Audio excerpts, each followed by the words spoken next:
Yeah, baby. It's hammer time. All fired up. Do it. Okay, do you remember the 1987 Robocop movie with Peter Weller? Correct, yes, I do.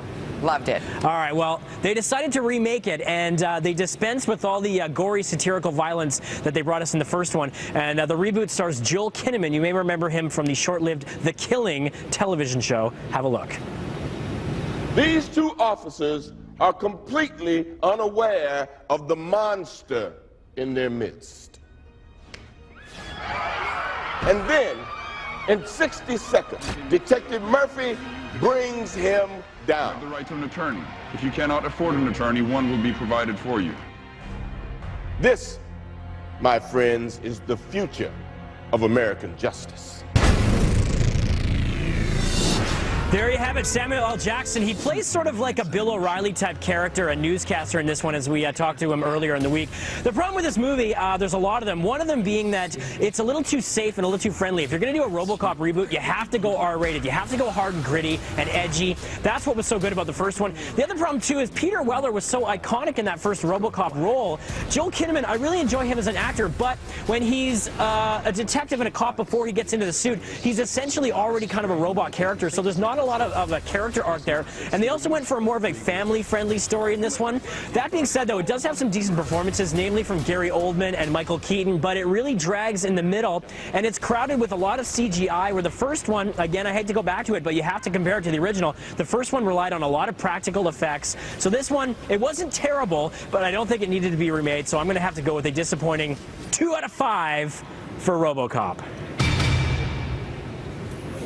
All right, there you have it. Now, it's Valentine's Day. You may want to take a date to this movie. If you do, I guarantee a breakup, because this is, I know it's early in the year, but Winter's Tale is already the worst film of the year. It's a fantasy romance set in New York City. It spans 100 years. This movie features Colin Farrell riding a winged horse, no joke.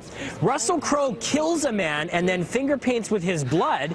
And there are 2 Will Smith cameos where he plays Lucifer, the devil himself, yes, and in one of them, he's wearing a Jimi Hendrix t-shirt. This movie was so ridiculous, so cheesy, so melodramatic, so plotting, I couldn't believe how bad it was. It was almost laughable. And the problem, too, is you have Jessica Brown-Findlay from Downton Abbey as Sybil. She's kind of making her big break in movies. Colin Farrell and Russell Crowe, you've got a great cast in this one. It's based on a book from the 80s that was about that thick, and unfortunately, I think it worked better on the page than on the screen, because it's a complete mishmash of cliches. It makes a Nicholas Sparks movie, frankly, look like an Oscar contender. So the only real saving grace about this one, I could say, is Colin Farrell's performance. He does his best. Other than that, it's a ridiculous, chaotic mess with no sense of real timing or proper editing or story, really. The narrative is so bizarre, I didn't know what to make of it. So unfortunately, Winter's Tale is one of the worst films I've seen so far this year. I'm going with 1 hammer. Thor. Oh! Thor, yeah. you said the book was this thick and we were in Viz. How thick was the book? Oh, it's about that thick. About that thick. Yeah, it's long, really long. So yeah. 2 kind of you can take a miss on it movies. Go see the Lego movie. Right? You've seen it twice, I've seen it once. I agree with you.